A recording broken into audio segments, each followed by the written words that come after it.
अगर आपसे ये सवाल पूछा जाए कि क्या आप सफल होना चाहते हैं, तो ये सवाल आपको अजीब लग सकता है, क्योंकि हर एक शख्स चाहता है कि वो सफल हो।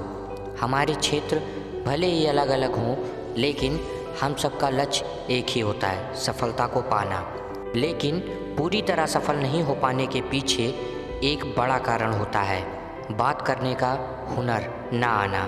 इस ओर बहुत ही कम लोग गौर कर पाते हैं कि सफल होने के लिए बात करने का हुनर होना कितना ज़रूरी होता है। और इसी कारण अधिकांश लोग सफलता का पूरा स्वाद चखने से रह जाते हैं, क्योंकि उनमें बोलने का हुनर नहीं होता है। जिस व्यक्ति में बोलने की कला होती है, वो दुनिया के सामने अपनी बात को प्रभावी तरीके से पेश कर पाता है, और उसका प्रभाव इतना गहरा होता है कि दुनिया से उसे मनमाफिक परिणाम भी मिलने लगते हैं। ऐसे में आप भी चाहते होंगे कि बोलने की यह कला, बात करने का हुनर आप में भी विकसित हो जाए, जिससे आप बुलंदियों तक आसानी से पहुंच सकें। पहला नंबर, बोलने से पहले ऐसे करें तैयारी।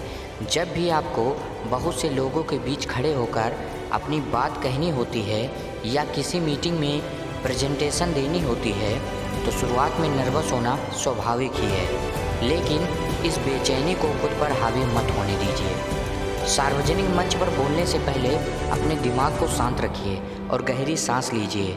खुद से कहिए, ये बहुत आसान है, मैं ये कर सकता हूँ। इन बातों को 3 से 4 बार दोहराइए और खुद के दिमाग और दिल को उत्साह और सकारात्मकता से भर लीजिए। इसके बाद अपनी प्रस्तुति दीजिए। ऐसा करके आप काफ़ी बेहतर प्रदर्शन कर पाएंगे। दूसरा नंबर, बोलने से पहले सुनना ज़रूरी है। जी हाँ मित्रों, किसी मीटिंग के दौरान अगर आपका ध्यान सामने वाले व्यक्ति की बातों पर नहीं होगा, तो ऐसे में ना तो आप उससे कोई सवाल कर पाएंगे और ना ही पूछे गए किसी सवाल का सही जवाब दे पाएंगे।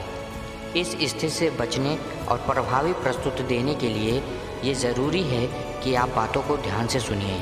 उसके बाद आप अच्छे तरीके से उन सवालों का जवाब दे सकेंगे जिनकी आपसे अपेक्षा है। तीसरा नंबर, जल्दबाजी करने से बचिए।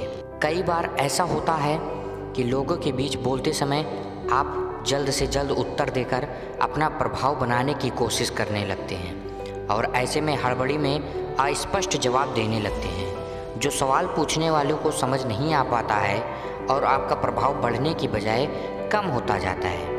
इसलिए जवाब देने से पहले थोड़ा रुकें और फिर स्पष्ट शब्दों और साफ आवाज़ में जवाब दें।